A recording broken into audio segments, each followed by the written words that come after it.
Emigrar es un proceso complicado y depende de cada situación individual. Hacerlo de manera planificada y responsable es lo que debería considerar cualquier persona que está contemplando irse de un país, ya sea por estudios, por trabajo, por ayudar a su familia, por cualquier otra situación. Ahora, así de complicado como es emigrar, también lo es volver. Y es difícil explicarle a las personas cuando uno dice, mira, me voy a volver a Venezuela o me voy a volver a mi país de origen por diversas situaciones. Te doy la bienvenida a un nuevo episodio de El Tiempo es Dinero. Estamos en los espacios aquí de ABC Coworking.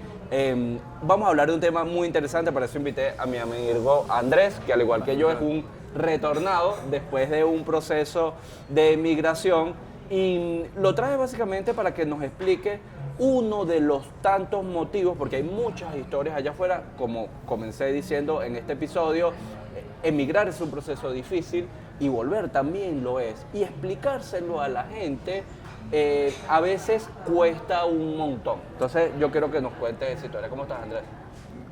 Todo bien, gracias por la invitación. Bueno, sabemos que para hablar de migración, lo primero es el dicho clásico, o sea, migración y turismo no es lo mismo. Entonces eso es importantísimo. Tú mencionabas algo muy importante ahorita, que era el tema de la planificación. ¿Sabes qué me parece clave? Que uno tenga la capacidad de aprender de los errores de las personas que están cercanas a uno. O sea, quizá nunca a la magnitud de haberlo hecho tú, pero uno tiene que saber observar lo que hacen las personas cercanas a ti. Tú sabes que hay un dicho que es interesante respecto a eso, que es que nadie escarmienta en cabeza ajena. Es uno de los dichos que a mí me parece más odioso, sí, porque realmente es muy valioso cuando una persona tiene la capacidad de poder aprender de errores de otras personas. Incluso si ya es difícil aprender de nuestros propios errores, hay personas que se tropiezan con las piedras una y otra vez. Aprender de errores de otra persona es un proceso mucho más complicado, pero el que puede hacerlo en realidad le está ganando mucho. Tiene un plus de aprendizaje. Y te lo digo, o sea, inicio con esto, es porque algo que me gustaría dejar como preámbulo, como punto de inicio, es que mi salida de Venezuela, si mi salida de Venezuela fue poco planificada, mi regreso fue menos aún. Y eso, bueno, me tocó bregar con eso, me tocó adaptarme y excelente. No lo cambiaría por los motivos por los que fue, pero mira, o sea, haberlo planificado habría hecho toda la diferencia, y sí es clave que la gente pueda ver, tipo, ok, listo, esta persona no lo planificó, pero aprendió de ello, yo sí voy a intentar planificarlo bien. Claro. ¿Consideras, o partamos de allí, ¿no? Entendiendo que migraste, ¿tuviste cuántos años estuviste viviendo en Colombia? Casi 5. Casi 5. ¿Lograste insertarte dentro de tu área laboral? Porque Sí, claro que logré entrar en mi ámbito laboral, pero me tomó un año. De hecho, la manera en cómo llegué a mi primer trabajo en agencia tiene como 20 anécdotas en una, ¿ok? Por ejemplo, yo trabajaba antes en sirviendo café en un negocio familiar, que fue donde empecé a trabajar. Luego me tocó trabajar en la calle. Antes de que caigamos en ese punto, porque tú sabes que, bueno, para poder explicar una vuelta de migración hay que explicar todo el proceso. Sí, claro. ¿Cómo te sentiste cuando servías café? Porque tú sabes que a mí también me tocó, cuando mi primer trabajo en Argentina fue en una cafetería, sirviendo café, haciendo sándwiches, haciendo todo el montón de cosas que tiene o que implica estar dentro de un restaurante. Y yo llegué a mi casa y me sentía muy mal. Pero yo decía, mira, yo estudié, me quemé las pestañas para terminar trabajando dentro de una cafetería. Claro. Y siempre recuerdo un amigo, Pedro, un muy buen amigo que todavía vive en Argentina, que había pasado por ese proceso un par de años antes y había conseguido su trabajo profesional. Y él me decía, mira, José Gabriel, una de las grandes lecciones que me dio, todos los días que tú vayas al café es un día menos. No importa cuando tú vayas a trabajar profesional, olvídate del día, pero todos los días que tú vayas a ponerte el delantal, es un día menos. Entonces ese fue como que el enfoque que me permitió a mí sobreponerme a una situación con la que yo no estaba muy a gusto. Claro, fíjate. Bueno, primero, de mi papá yo aprendí que uno no tiene que tener miedo al trabajo, básicamente. Eso no tiene mucha explicación. Yo trabajé con mi papá desde temprano y me lo disfruté, y él siempre me dejó claro que una cosa era trabajar temporalmente en algo para aprender, y otra cosa era tener eso como objetivo final. No tienes que olvidarte de la ruta.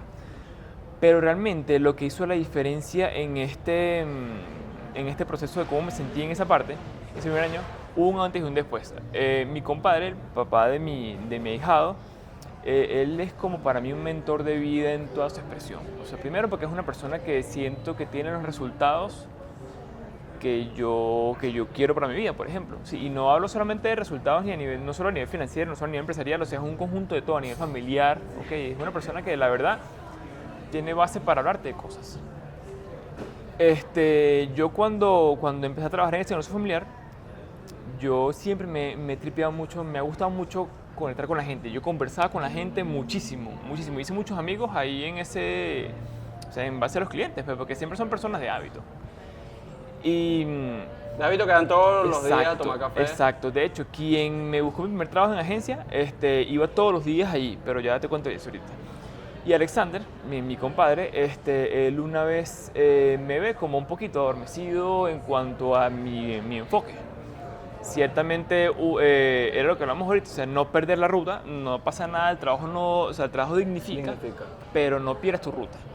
Él me pescó un día, o sea, tipo un periodo, con esa actitud un poquito adormecida. Y él me dejó y un día él me cita. Y las palabras que él me dijo en ese espacio, junto con una nota de voz larguísima que me envió luego, para mí fue un cambio rotundo. Fue un cambio abismalmente rotundo. Ya luego él incluso me invitó y me ayudó a seguirme formando. Pero eso fue un golpe a la mesa. O sea, lo que él me dijo ese día fue un golpe a la mesa. ¿Te hizo clic? Absolutamente. O sea, yo ese día dije, mira, o sea, ¿qué pasa? ¿Dónde estoy ahorita? Comencé a ver realidades. Yo nunca tuve problemas anímicos porque más bien era todo lo contrario, me estaba adormeciendo y comencé a estar en confort, que pienso que es la otra manera complicada. Estás sumergiéndote en que esto es... ¿En qué esto es? Claro. ¿En qué esto es? Entonces, bueno, logré salir de ahí. Desde entonces él y yo hemos estado conectados a niveles muy altos, ¿ok? Yo ahí todavía no era el padrino de mi ahijado. Y él ha sido una persona clave en todo lo que es mi proyecto en general hoy en día. O sea, sin ningún tipo de problema. Un maestro de vida bueno, que en algún momento, o sea, de vida y de trabajo y de todo, pues. O sea, de todo. Yo hablo con él sobre todo. ¿Qué pasa?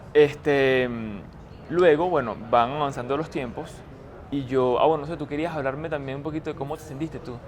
Bueno, yo cómo conseguí mi primer trabajo, que ese es un tema o una anécdota bien interesante de una ayuda cooperativa sin ningún aspiración de lucro.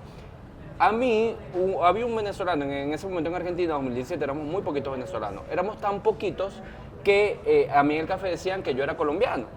Yo me sentía muy distinto a un colombiano. Yo le preguntaba a un argentino y me decían, nosotros no sabemos, no conocemos los Era lo venezolanos. más referenciado. Eso es por allá. Y me dijo, eso es como que tú confundes un uruguayo con un argentino. Lo entendí. Así de poquitos éramos. Y a mí llegó una lista de correos de una persona que por motivación propia había anotado los datos de las empresas, del correo, de la dirección, de sitios donde se conseguían trabajos sin papeles. Claro. O sea, de una persona llegando, entonces, bueno, yo conseguí trabajo en esta tienda. Eso pasó a otra persona. La otra persona notó, yo conseguí trabajo en esta cafetería. Y así fue pasando por un número de personas venezolanas que anotaban los sitios donde realmente estaban aceptando personas sin papeles. A mí me llegó una lista como de 35 o 40 correos de esos sitios. Yo mandé mi currículum y efectivamente me llamaron. O sea, yo conseguí mi primer trabajo que le dio sustento a ese proceso de migración por consecuencia de una persona que por motivación propia y sin fines de lucro quiso ayudar a otros de manera anónima y fue armando esta lista cooperativa de Héroe sin capa. Héroe sin capa, totalmente. De hecho, yo se lo pasé a un amigo y ese me se lo pasó a otro amigo. Cuando habíamos sumado, no sé, me imagino que ya la lista no estará, pero había un total de 120 sitios donde tú podías ir sin papeles y conseguir trabajo. Bueno, fíjate cómo yo conseguí mi primer trabajo profesional. En esta cafetería, ¿ok? Algo que yo aprendí ahí es el tema de relacionamiento. Y yo siempre he sido como bastante espontáneo para conversar, pero ahí le tomé valor a eso. conocí muchísima gente que iba ahí como por hábito, como te mencioné hace un momento, y había un señor, ¿ok?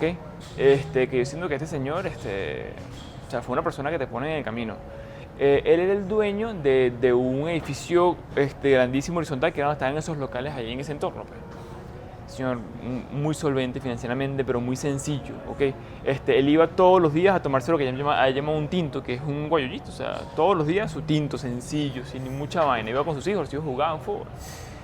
Y yo hablaba muchísimo con él, él de hecho me dio uno de los consejos financieros más antiguos de la vida. Yo lo conocí con el que cuida los centavos, que los millones se cuidan solos. O sea, porque él me decía, tú no vas a salir a la calle a gastar $100,000, o sea, tú te lo piensas. Pero si sales y botas $1, botas medio dólar, botas $5 y ahí hay $100 30 aquí en mensuales. zapatos, cuando vendes a sumar. Claro, eso sí pasa. Yo cuidar los centavos, que los millones se cuidan solos. Era una persona muy centrada a nivel financiero, muy solvente, y se veía que su familia lo entendía. Señor Omas, le decíamos. Yo recuerdo que ya luego yo salgo de esa cafetería, ¿ok? Y estoy trabajando en la calle. Literalmente vendedor ambulante de la misma mercancía que había en esa cafetería que cerró. Yo compré esa mercancía y salí a venderla, porque yo estaba entregando currículos. O sea, yo decía, tengo que poderme movilizar para poder entregar currículos en todas las zonas, pues no puedo estar en un sitio. Y yo recuerdo que un día me llega una llamada de él y me dicen, hay 2 vacantes laborales, elige una y preséntate mañana. Di que vas recomendado de mi parte. Me llamó ¿En el un área de día. marketing? Sí, me llamó un día y yo, ya está, era el siguiente día. Yo llego, me preparo, pongo la pinta, la 21 que teníamos en ese momento para las entrevistas y me llego. ¿Cómo planchabas la camisa? No, poniéndola debajo de la almohada para que se planchara. Bueno, yo agarraba y la acercaba detrás de la nevera y esa es una cosa que no se cuenta porque Sí, yo claro, no, ese yo es el plancha backstage, no tenía, es el no tenía backstage. plata para comprar plancha. La ponía detrás de la nevera y cuando me la iba a poner agarraba agua caliente del grifo y la estiraba. Ah, y bueno. así. Sí, claro, es que yo lo ponía debajo de la almohada. Entonces, ¿qué pasa? Yo voy para la entrevista, resulta que es para copywriter bilingüe. Ok. Bilingüe, yo no hablaba nada de inglés y él no le prestó atención a eso, o sea, él solamente me la pichó, pues. Y yo voy. Cuando me dicen esa vaina, yo subo frío, pero yo estoy aquí, hermano. Y se me hace mi prueba técnica, fino, los conocimientos finos, la prueba de copy de pinga. Y luego me dicen, bueno, pues todo por aquí en orden, vamos a reunirte con Sebastián, que es nuestro otro copy bilingüe, para que puedan conversar y él te va a hacer la prueba. Y yo, imagínate tú. Él entra a la sala y él me saluda tal y arranca a hablar. Yo de una le dije, ya, puedes hablar un poquito más despacio. Él empieza a hablar un poquito más despacio y yo lo vuelvo a frenar. Y me dice, bueno, vamos a hacer algo, no te preocupes, yo entiendo. Puedes estar nervioso, te voy a dar una hoja, escribe lo que puedas y yo me voy a dar a una vuelta, me tomo un café y vengo. En esos 10 minutos que estuvo ahí afuera, nada, yo intentando escribir, no, ni teléfono, o sea, porque no lo tenía en ese momento, o sea, intentando redactar cualquier vaina y no lo lograba. Y yo dije, no, marico, yo voy a hablar con este bicho y le voy a ser sincero, Claro. o sea... No, porque si yo voy a terminar como el video viral de redes, no sé si lo ha visto, es un video buenísimo, de meme. Es un video de risa, que es un carajo que va a buscar un trabajo en una tienda y dice, no, yo hablo inglés. Entonces, bueno, tú vas a poder hablar con otra persona que habla inglés, y ninguno de los habla en inglés y dicen cualquier cosa guachihuacha y fino, para que se decide. Bueno, no, yo lo llamo y el carajo, yo le digo, mira, yo te voy a ser sincero, yo no hablo inglés, hermano. A mí me refirieron a esta oportunidad y en verdad yo necesito el trabajo y siento que soy un duro en esto, pero pues yo no te hace perder tiempo con el tema del inglés. Y él lo entendió y yo me fui. En la noche me llamaron y contrataron a otro en inglés y a mí me contrataron español. Okay. O sea, el tema de hablar, el tema de relacionarte con la gente, el tema de ser claro, ser o sea, sincero. una persona que migra no puede, y esto quizá, no quiero que me malinterpreten las personas introvertidas, quiero ser bien respetuoso con eso, pero una persona que migra no puede esperar a que la gente le pregunte. Claro. O sea, tiene que tener iniciativa. tiene que conversar. Es un rasgo muy, muy importante en el mundo de cuando uno va a pedir empleo, que es que seas proactivo. Claro. Es decir, que tomes iniciativa y no reactivo. ¿Sabes qué? Una de las cosas más interesantes, yo Yo tengo una base de inglés, pero no hablo inglés. O sea, yo te pongo una película en inglés. Ahorita estoy practicándolo A raíz de seriamente eso. en esta etapa de mi vida. Bueno, una de las cosas que la gente no entiende es las oportunidades se presentan, pero uno tiene que estar preparado para las oportunidades. Sí, claro. Es decir, tú conseguiste el trabajo, pero en otras circunstancias se te hubiese ido el tren y no hubieses podido conseguirlo. Eso es lo primero. Y lo segundo, hay habilidades que nosotros consideramos habilidades de alto valor, que en el extranjero son habilidades básicas. Tú te vas a Argentina y en Argentina cualquier trabajo bueno, cualquier trabajo decente bueno, te piden hablar inglés y portugués, porque ellos están con la relación con los brasileños y obviamente muchos son sedes de empresas americanas, europeas. Claro. Entonces, no es un lujo, es que si Es tú un quieres, básico. Claro, si tú quieres conseguir un trabajo normal, que ganes buen dinero normal, bueno, estamos hablando de lujo, tienes que aprender a habilidades Claro. que lo complementen y tienes que estar listo para esas oportunidades. Y aquí el tema del inglés no es que es un lujo por falta de accesibilidad, porque hay muchísima accesibilidad, es un lujo porque es percibido así por el poco porcentaje de gente que lo habla. Así es. O sea, es únicamente una percepción común. Pero no pasa solo en Venezuela, en Latinoamérica yo estaba viendo unos estudios en estos días, no tengo las cifras, pero somos una de las regiones que menos habla inglés. O sea, Sí, claro. es decir, si tú no hablas inglés, te estás cerrando además a oportunidades en cualquier parte del mundo que la tienes en un clic online. Sí, A lo mejor 100%. tú no lo ves hoy, yo no lo veo hoy porque no tengo necesidad de salir a buscar trabajo. Sin embargo, si yo quisiera llegar a un mayor mayor número de clientes en otras latitudes, pudiera hacerlo a través de un clic. Claro. Pero ¿por qué no puedo hacerlo? Porque no manejo bien el inglés. Claro. Bueno, nosotros tenemos clientes cuya marca es en inglés y gracias a Dios tenemos colaboradores, pero fíjate lo clave que es, o sea, ahí no hay tu tía, es inglés, hermano, inglés. Y inglés. no es un lujo, es una necesidad. Siempre. Yo creo que eso es algo muy importante. Pero sabes que, ok, estuviste en este trabajo, yo mi primer trabajo profesional lo conseguí, te voy a echar cuenta para ir contando las anécdotas en sintonía. Yo metí muchos currículums, por suerte el trabajo de economista no necesita homologación ni nada, o sea, yo tenía diversas áreas donde podía trabajar y yo me había especializado aquí en Venezuela en el área financiera. Fui a muchísimas entrevistas, yo digo que en Argentina después entendí el porqué, pero tienes que pasar por un proceso de 5 o 6 entrevistas antes que te acepten un trabajo. Y todas esas entrevistas llegó el final de manera simultánea. Es decir, tuve sobre la mesa 3 propuestas para elegir.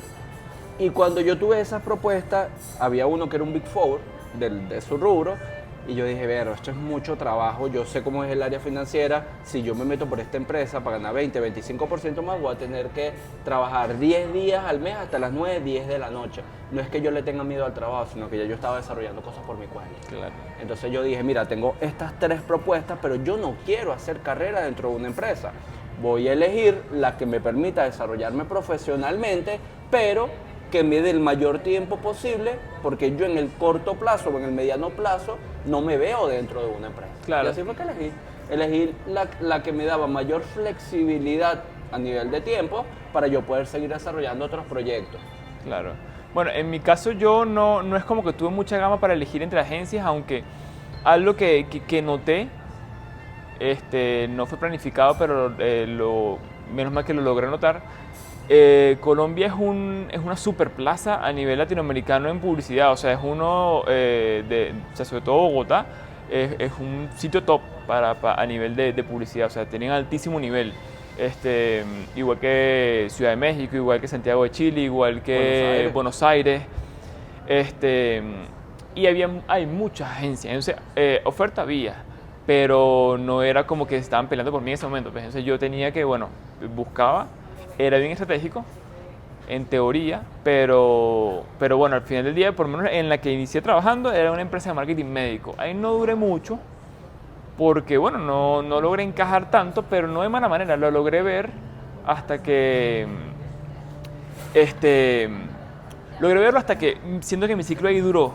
No, y te dio insertarte dentro del campo laboral, o sea, del campo laboral profesional que ya podía sumarlo a tu currículum para poder dentro de otra agencia concursar. Yo cerré ese capítulo ahí, yo busqué otra agencia que yo sentía que sí conectaba un poquito más con lo que yo buscaba.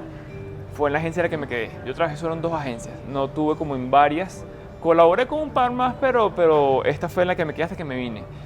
Y aquí sí aprendí, o sea, en la segunda agencia aprendí una cantidad de cosas. Es una agencia muy parecida a lo que es Nina e Innovate ahorita. Aunque no era una agencia tan grande, era una agencia que estaba perfeccionando procesos, pero que ya estaba solvente, pues. Ahí el tema del inglés volvió a escena, pero no conmigo, pero vi que estaba muy presente. ¿Conseguiste echando currículum igual? No, ahí ya de casualidad ellos me contactaron porque tenía mi currículum desde antes que yo lo había llevado. Okay.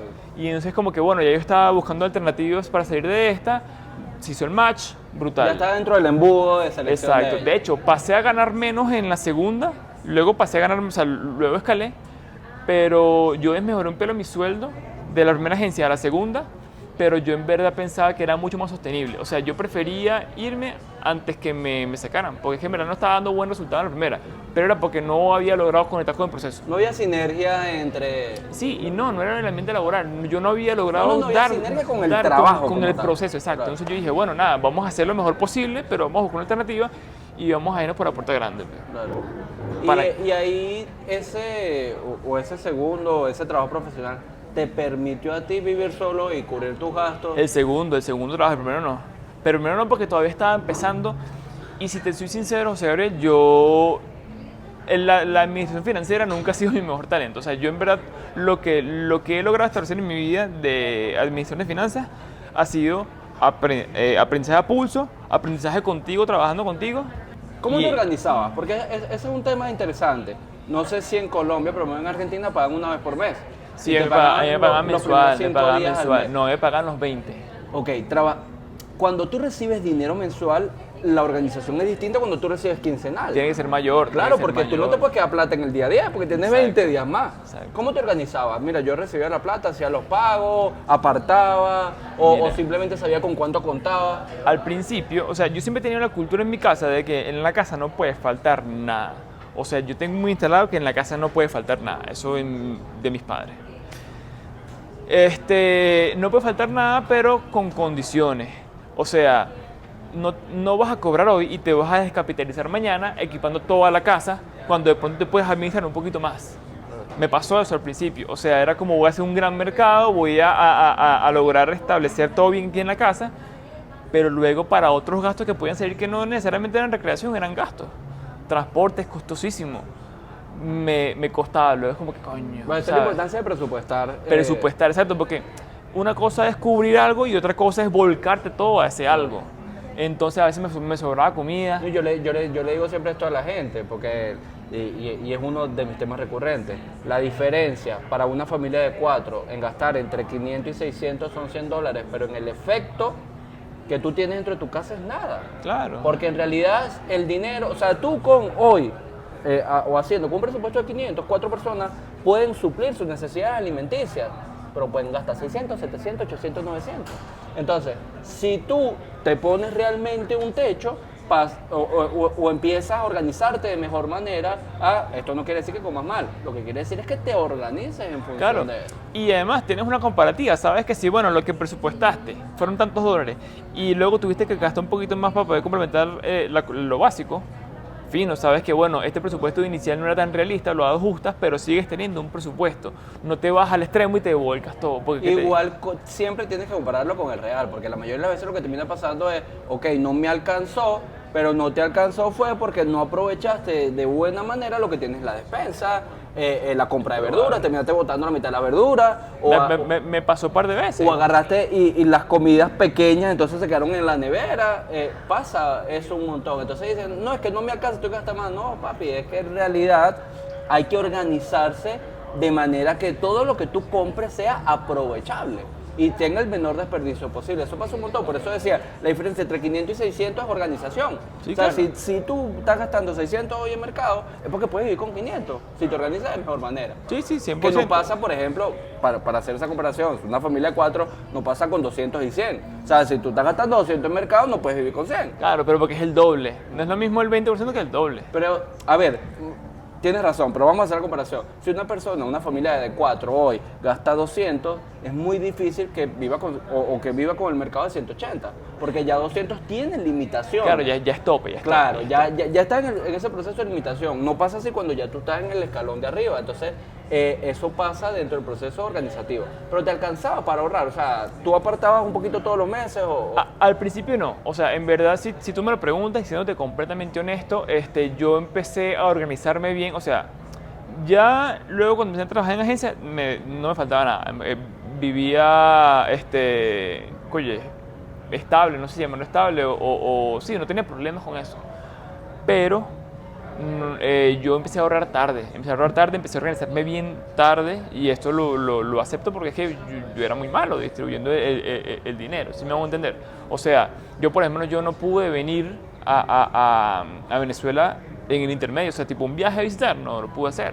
O sea, cosa que sí he podido hacer ya ahorita para allá, o sea, ya luego de venirme he podido salir a visitar y viajar varias veces, pero no pude hacerlo estando allá. Cosa que en teoría, según el motivo que te hizo emigrar, debería ser más sencillo. Claro. Pero es que no me organizaba bien. Y Colombia, que es un país, cuando tú consigues trabajo profesional en relación a lo que al costo de vida, es más económico. Sí, es sí, uno de los más sí. económicos del continente. Colombia es un país de bajo costo, eso es una realidad. O sea, tienen cosas costosas como la parte inmobiliaria, pero yo no iba a comprar una casa. Claro. Entonces, bien por ahí. Ya luego logré comenzar a ahorrar, creo que a partir de, o sea, en el tercer año, ¿ok? Ya es como que, bueno, listo, bien, pero ya yo sabía ¿En qué te gastabas la plata? Que tú digas así, porque eso pasa un montón. Que tú dices, mira, Berro, si yo en relación, o yo poniéndome a pensar en ese momento, quizás debía ahorrar más en esto. O sea, ¿en qué gastabas el dinero que tú me puedes decir en relación? Mira, oye, quizás pude haber ahorrado un poco más acá. Oye, la verdad en recreación, o sea, yo rumbié mucho en Colombia, mucho. O sea, yo terminé de quemar esa etapa allá porque yo me fui a Colombia con 22, 23 años. O sea, la edad en la que uno está rumbeando, ¿sabes? Y aquí no lo puedo quemar porque yo me fui sin planificación, yo me fui de repente, era un te vas en pocos días, ¿sabes? No me dio tiempo de nada. Entonces... ¿Quieres saber en qué hubiese ahorrado yo más? Que todavía lo ahorraría más. El zapato. ¿Todavía te pasa? Todavía me pasa. Por eso digo, nosotros tenemos hábitos de consumo. A ver, volvamos al punto. Mi relación a cuando yo trabajé en Argentina, que ganaba buen dinero, porque trabajando como profesional realmente puede ganar 8 o 9 veces lo que trabajaba dentro de la cafetería. Yo gasté mucho dinero en zapatos y va un proceso de deuda acumulativa.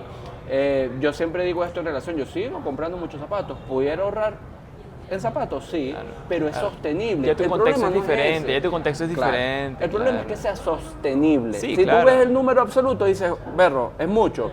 Ok, en relación con tus ingresos, ¿cuánto es? Claro. Porque yo siempre le digo a la gente, lo entiendo que te lleve a un puente.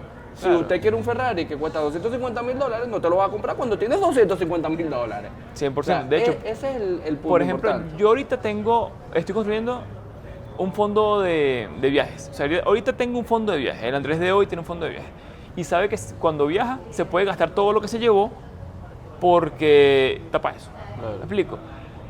Cosa que en este momento no tenía ese hábito. Entonces cuando salía, O sea, estás ocupando el dinero. no tenía un límite. O sea, tipo yo salía y gastaba sin saber si gasté más de lo que en verdad debía gastar en eso. Ahora salía o viajaba dentro de Colombia, ¿sabes? X. O sea, en verdad yo en recreación gasté muchísimo dinero. Y no me arrepiento de lo que me disfruté, pero pude haberlo hecho un poco más sostenible. Ok. También, cuando me regreso, que eso es una anécdota, yo me regreso, si fue repentino la ida, más repentina la vuelta. O sea, yo decidí que me regresaba, o sea, lo decido hoy para 1 de marzo. Ok. Un mes. Un mes. ¿Por qué? Porque ¿Estabas trabajando todavía dentro de la empresa? Sí. De hecho, el gerente se quedó como que, ya, pero ¿qué pasa? ¿Qué problema hay? O sea, ¿en qué te puedo ayudar? Qué difícil es explicarle ¿En qué a te puedo alguien del ayudar? extranjero renunciar. Sí, no. Y yo le fui sincero, le fui tan sincero que me dio su bendición. O sea, porque yo me vine por mi pareja, mi novia que tenía en ese momento. O sea, yo recuerdo que estuvo unos meses en Bogotá y coincidimos, ya nos conocíamos, salimos y nos hicimos pareja. Pues eso era como que ya se tenía que venir y yo, bueno, mira, yo qué carajo hago. O sea, literalmente un día me paré en la mañana y dije, ¿qué carajo hago yo quedándome aquí? Y decidí. ¿Y todavía tienes esa pareja? No. No, eso duró hasta 2022. Eso es una anécdota, Sí, porque eso pasa. Sí, no, pero no fue por la avenida, o sea, todo fue cool ahí, de hecho ahora somos panas, fino. Pero eso no me permitió también planificarme a un buen ahorro, venirme con un buen capital. Entonces yo que me viene con unos ahorros, pero pues me hubiese gustado venirme con algo más. Tú sabes que eso es interesante antes de caer con el tema del laboral cuando te viniste, porque si hay algo que es difícil es explicarle a un jefe en el extranjero, renuncio porque quiero renunciar, o sea, no, a mí me pasó también, iba para 3 años dentro de la empresa donde yo estaba y había pasado buenas experiencias laborales y malas como todo, como en todo sitio. Cuando yo le dije a mi jefe, me voy, como yo trabajo con números, presupuestos, finanzas, dinero, etcétera, yo no me voy de un día para otro. Nunca lo he hecho en ningún trabajo porque claro. Es un trabajo delicado. Entonces yo le dije a mi jefe, como decirte, el 1 de marzo, jefe, me voy el 31 de mayo, 2 o 3 meses después. Pero ese es el día que yo me voy y esto estaba planificado. Y él me decía, yo en ese momento tenía novias laborales, obviamente, que eran empresas que me querían para sumar, Claro, me sí, estaban pagando más dinero. te estaban como... Engatusando. Exacto. Me estaban ofreciendo más dinero y eran empresas muy buenas, pero yo tenía en mi mente de que yo no quería trabajar en una empresa. Claro. Entonces, como yo tenía eso en mente, yo no me iba a ir por ninguna de esas, a pesar de que pude haberlo hecho y ganar 60-70% más. Eso fue lo primero que me preguntó mi jefe. Y me dijo una segunda pregunta que es interesante, porque tú porque te volvías, pero yo no. Y me dijo, ¿de qué vas a vivir? Porque esa pregunta es esencial, porque yo vivía en el extranjero, no tenía familia allá. Y le dije, bueno, jefe, por un lado yo tengo mis ahorros, yo he podido ahorrar, y segundo, yo no me voy en cero, pero yo tengo proyectos que me generan dinero. Entonces ahí como que le dio tranquilidad, pero fue muy difícil explicarle que me iba de un buen trabajo, con un buen sueldo, a simplemente no buscar trabajo. O no buscar trabajo de la manera tradicional en otro país. Sí, 100%. En este caso mi jefe en ese momento se quedó loco. Luego entendió, cuando le dije que ya te me pareja, entendió. Porque es que ya no hay mucha explicación, si me hago entender. De hecho, seguimos trabajando remoto. O sea, Laboralmente, esa sí, es pregunta interesante. Pilla, esta gente, yo aprendí una vaina bien de pinga, que ellos tenían un equipo que se llamaban los Rockups, que eran freelancers, pero ellos los hacían formar parte de un equipo, como cobijarlos. Y tenían muchos, y era cultura para ellos, que ellos apoyaran al equipo in-house. Yo pasé a ser un Rockup desde aquí. Y cool, o sea, tenían procesos muy bien curados para eso, y eso es algo que eventualmente a mí me gustaría ensayar. Yo creo que ya estamos haciendo... ¿llegaste acá y seguiste trabajando con ellos? Sí, como freelancer, o sea, por honorario. O sea, así de bien estuvo la relación, si me hago entender. ¿Y todavía trabajas con ellos? No, o sea, eso fue un año antes de que iniciara Nina y lo que es ahorita Nina con Innovate, pues. Que fue cuando me junté con Juan. Juan y yo, bueno, somos amigos normalmente no somos amigos del colegio, nos conocemos del colegio, pero finimos de ser amigos ahorita. Y él se acerca a mí y me propuso este proyecto, ¿ok? Y es lo que es ahorita. Pues. ¿Cuándo viniste? ¿Volviste a vivir con tus padres? Sí, claro. ¿Cómo fue ese proceso? Yo llegué a la casa, maté a la casa de mis padres. Ya luego, al año, a menos de un año, me fui a vivir con mi novia en ese momento. Pero sí, yo tuve que llegar a la casa de mis padres porque no tenía suficiente ahorro. O tal vez sí lo tenía, pero no tenía la planificación para mudarme solo de entrar. No tenía ni idea de los alquileres, cuánto costaban. Yo no averigüé nada. O sea, en verdad fue muy... O sea, no hubo mala planificación, no hubo planificación. Claro. O sea, fue una decisión meramente emocional. Entonces, yo tuve que venir a entender lo que estaba pasando acá. Si analizas esa elección en retrospectiva, entendiendo que hay más probabilidad, cuando uno no planifica hay más probabilidades que las cosas salgan mal. Sí, o sea, ese es el valor de la planificación. 100%. Que uno realmente pueda idear planes de acciones o en función de distintas cosas que pueden ir pasando. Claro. Si tú evalúas hoy tu decisión de vuelta, entendiendo hoy, el 2025, donde estás parado, ¿cómo lo evalúas? O sea, ¿crees que fue una buena decisión? ¿Fue una mala decisión? Entendiendo que cada experiencia es personal. Por eso cuando te preguntan, mira, me voy o mira, me quedo, ya va, o sea... ¿Con base a qué? Claro, Claro. y siempre termina siendo, porque por más que tú tomes el o 90, 85% de manera planificada, siempre hay un componente 15% de qué es lo que quieres. Claro. En el fondo. No, o sea, yo no cambiaría mi misión por nada, y te lo digo muy sincero. De hecho, el apoyo de Stephanie en ese momento fue crucial, o sea, fue limpio, fue tal cual como tuvo que ser. Entonces yo no cambiaría eso para nada. ¿Qué sí cambiaría? Que ahora lo aprendí, y de hecho lo aprendí trabajando contigo, y te lo digo. Una cosa es planificarte para algo y otra cosa es planificarte para la vida. O sea, si yo hubiese tenido mejor planificación financiera en general en mis años en Colombia, yo hubiese podido afrontar ese regreso de una mejor manera. Porque es como, me voy a planificar como hábito para poder atender las cosas que no puedo planificar específicamente mejor. ¿Sí me hago entender? Eso es lo que yo cambiaría. No cambiaría mi decisión, porque era una decisión muy polarizada. Era como sí o no, ahí no había matices. Entonces, eso es lo que yo cambiaría. Mejorar mi administración general en todo lo previo. Tú sabes que es importante y es interesante, ¿no? Porque volvamos al punto inicial. Aquí no estamos dando recomendaciones de migración ni recomendaciones de vuelta, entendiendo que cada historia es única. Estamos hablando de lo que nos funcionó y Claro, lo que no nos funcionó. Claro, y que pedir opinión siempre no es una buena idea cuando tú realmente es en base a tu propio contexto. Claro. Pero entendiendo todo este proceso de los últimos 2-3 años que ha habido altas y bajas, temas país, ha habido un montón de cosas que realmente a muchas personas lo ponen a pensar.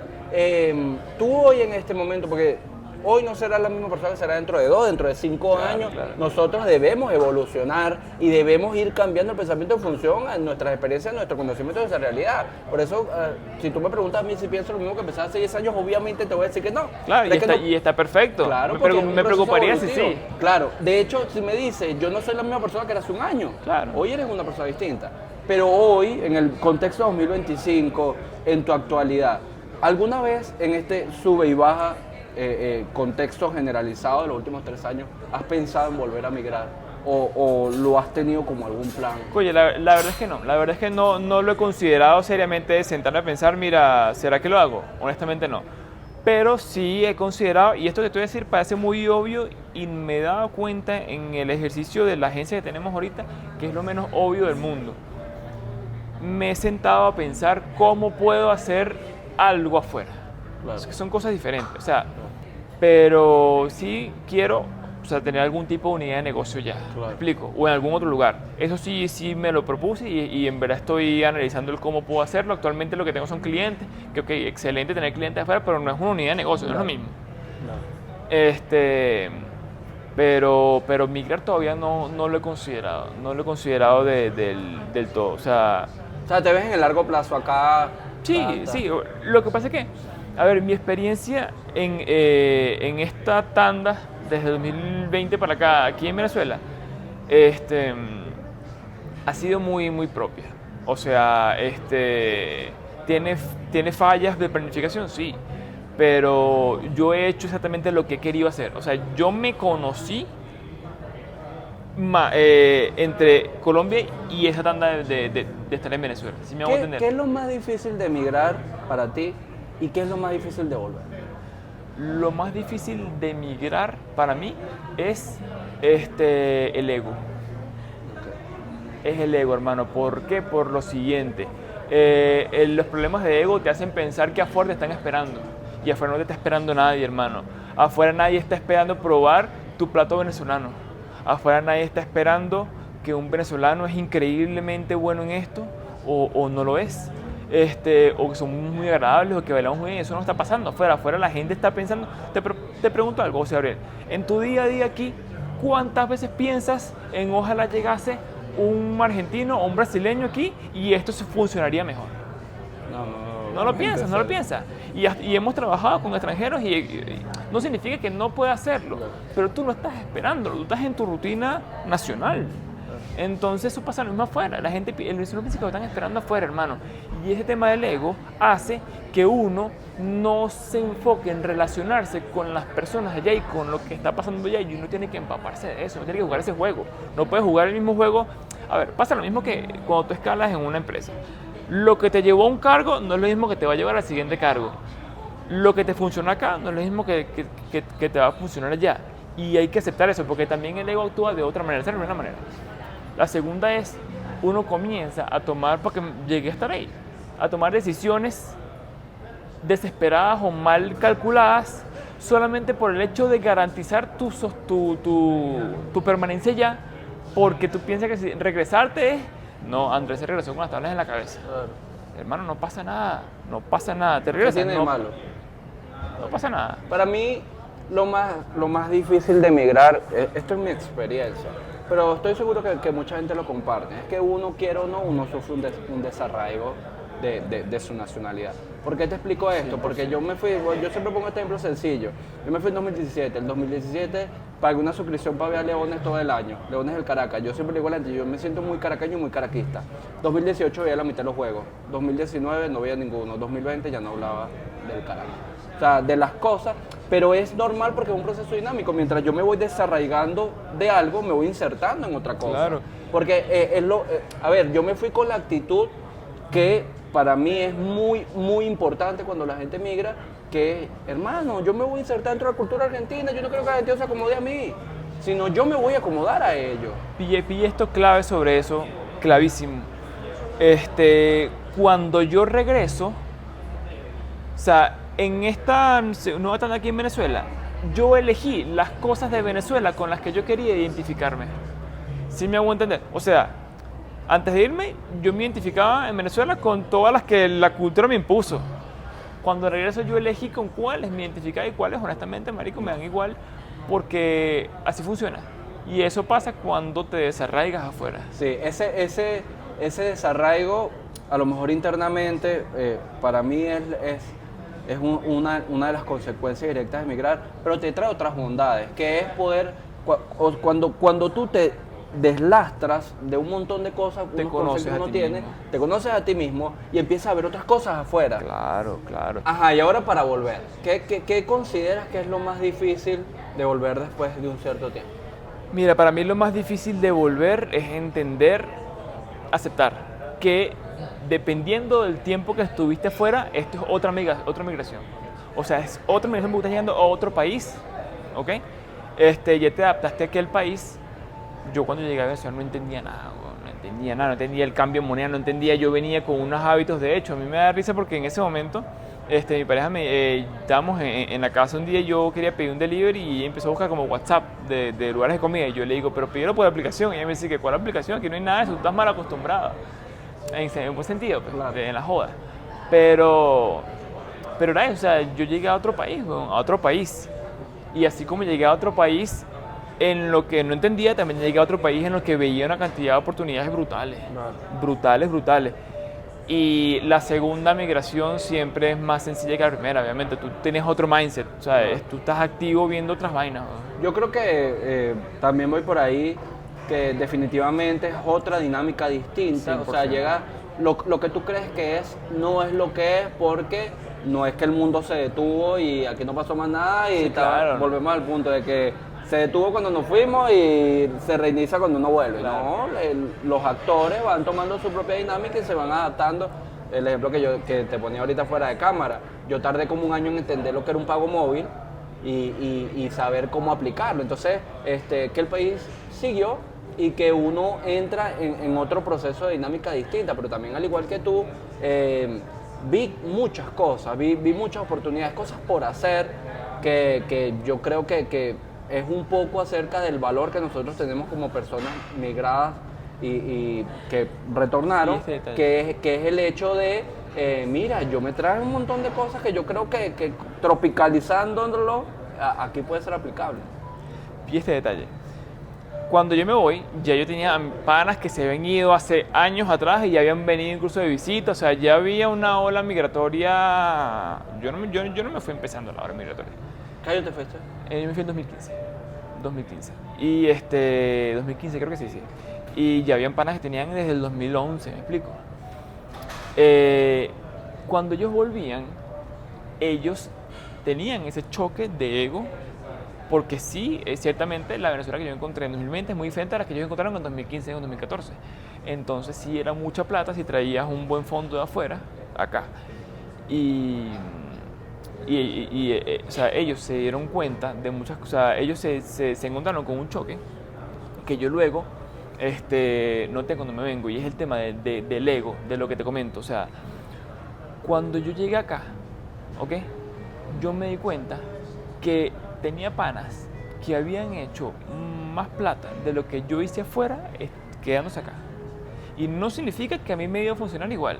O sea, cada quien en lo suyo. Claro, no significa que si tú te hubieses quedado, hubiese podido hacer... Exacto. Pero aceptar eso. O sea, aceptar que no vas a llegar a tu país como un rey. Sí, pero eso parte mucho, y volvamos al punto del tema de nosotros entender que, yo siempre le digo esto a las personas, uno nunca sabe con quién está sentado. Claro. Si tú crees que eres la Pepe el queso, como dirían los maracuchos, o si tú crees que eres el mejor de los mejores, la vida te demuestra de que cuando tú estás sentado y a lo mejor una persona calladita tiene 10 veces mejores resultados que tú, o ha visto cosas que tú no has visto. Entonces, abandonar esa actitud de yo no soy el centro del mundo, claro, yo no soy el mejor, que no significa que uno se menosprecie, significa que uno entienda el proceso de realidad. Y es no dejar de absorber conocimiento, no dejar de sorprenderte y decir, coño, mira, pero fulano hizo esta vaina, ¿cómo lo hizo? Claro. En vez de decir, venga, no creo que lo haya hecho. ¿Sí me voy a entender? No, Sí. Está bien, ¿cómo lo hizo? Yo también quiero saber. Porque, por ejemplo, te iba a comentar algo ahorita. Bueno, se me escapó la idea. Si quieres, si vuelvo ahorita te la comento. Sí, y eso para mí es súper importante. Por eso también lo del proceso de maduración personal. Yo decía que lo que menos extrañaba de Caracas en general, y de hecho lo reafirmé cuando vine, pero también entendí el porqué, es el hecho de todo el mundo quiere mirar por encima del hombro del otro. Es decir, si tú tienes este carro, yo quiero un mejor carro. Si tú tienes esta casa, yo quiero una mejor casa. De hecho, pero no es por superación personal, es porque yo quiero tener algo mejor claro, que tú. sí, 100%. Es comparativo, es comparativo. Y a lo que iba ahorita con la idea que se me pasó, el venezolano por cultura tiene un ego muy alto. El venezolano tiene un ego muy alto, hermano. Y uno cuando migra, uno pasa mucho tiempo tú con tú. Sí. Y no hay peor escenario para una persona de ego alto que pasar mucho tiempo consigo mismo, weón. Porque eres el único que se puede cuestionar a ciencia cierta ese ego, weón. Claro. O sea, yo puedo tener mucho ego en torno a las personas y puedo incluso respaldarlo con resultados. No pasa nada, puedo respaldarlo o no. Es que eso no importa, pero tengo maneras de cómo convencer. Pero convencer a ti mismo es lo más complicado. Sí, eso es brutal.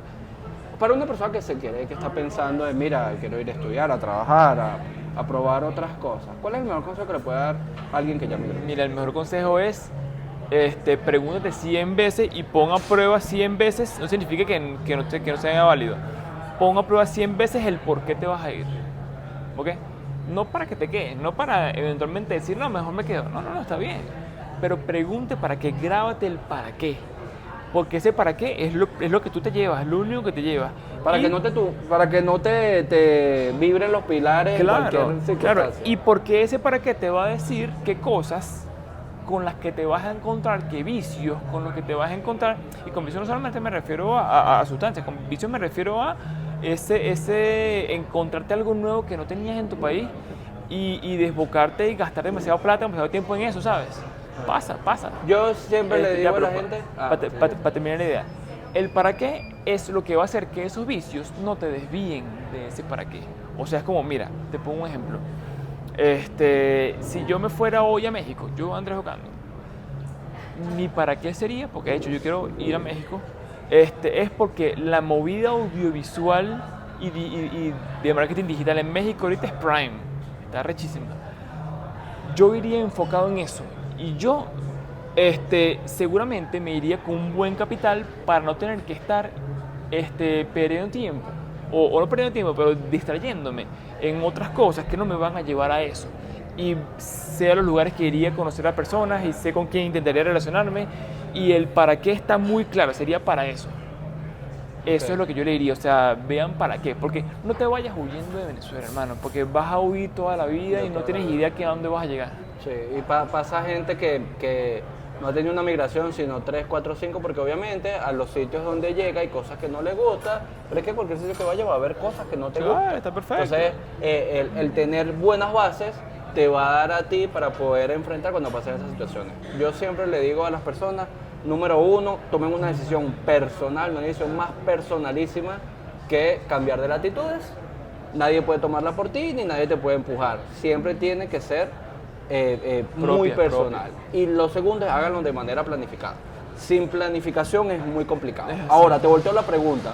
Una persona que está en otro país y quiere venir y dice, mira, yo estoy pensando en Venezuela como posibilidad de largo plazo. ¿Qué le recomendaría? Mira, lo primero que le recomendaría, o sea, la recomendación se replica, ¿ok? ¿Para qué? ¿Qué quieres hacer acá?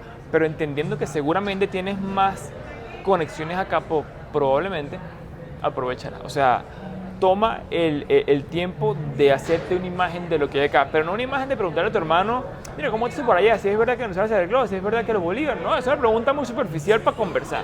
No, averigua qué está pasando acá, con números, ponlo en números, ponlo en proyectos, intenta inclusive si lo puedes iniciar desde allá, pues mejor. O sea, intenta hacer algo que te haga un piso acá, porque es otra migración, pero tienes factores que puedes aprovechar. No venir en cero. Yo le recomendaría a las personas es que tengan muy claro cuáles son los problemas de Venezuela hoy en día, porque si tú vas a volver entendiendo todo el contexto generalizado, uno de esos problemas no te puede hacer que tú te vuelvas en 3 meses. Claro. Porque si no, o sea, si tú me vas a decir a mí aquí, mira, yo me voy a volver, pero yo entiendo que en la zona donde yo estoy no viene el agua 2 veces por semana. Y a los 2 meses te vas a volver ahí porque viene 2 veces por semana. No te vengas, no tiene claro, sentido. o sea, Entonces, sé claro, acepta claro. esos problemas o no te vengas y ya está, güey. Claro, o sea, por eso es una decisión personalísima, pero ten muy claro cuáles son las ventajas por un lado, las oportunidades de mercado, porque muchos dicen, bueno, yo tengo esta serie de problemas, pero yo lo aprovecho porque tengo esta oportunidad de mercado. Claro. O sea, si yo estoy viendo esto que se puede realizar, bueno, yo estoy dispuesto a asumir esta serie de problemas, pues yo estoy identificando esta oportunidad de mercado. No hay decisiones, en este contexto no hay decisiones correctas ni incorrectas, hay decisiones personales. Y esas decisiones personales tienen que tener buenas bases, tanto para irse como para volver, para que cuando en el momento que te suceda algún problema, no vayas a tambalear. Porque es muy fácil, cuando migras te encuentras muchos problemas y cuando vuelves te encuentras muchos problemas más. Si tú no tienes claro la base, en cualquier momento vas a tambalear.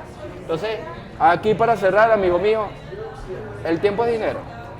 Mira, el tiempo 100% es dinero. De hecho, yo creo que yo conozco este podcast, obviamente, y la respuesta, la que más me ha gustado, es la de Luis Pernía.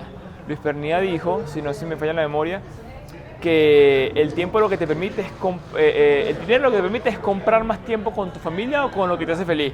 Y si para ganar dinero hay que invertir tiempo, entonces el tiempo es dinero y que así sea. Te doy muchas gracias por haber venido, amigo mío. Por lo general estás detrás de las cámaras, hoy nos sentamos a conversar. Les recuerdo que estamos en ABC Coworking. Coworking está acá en Los Palos Grandes, donde puedes alquilar tu oficina. En la producción, mis amigos de Agencia Nina y de Innovate, que siempre se encargan de este proceso para que les llegue a ustedes este podcast. Les recuerdo, yo no pido dinero para invertir. Si alguien les escribe a través de las redes sociales diciendo que tengo oportunidad en Bitcoin, en trading, en lo que sea, ese no soy yo, porque yo me dedico a la educación financiera. Chao, nos vemos en el siguiente capítulo. Brutal.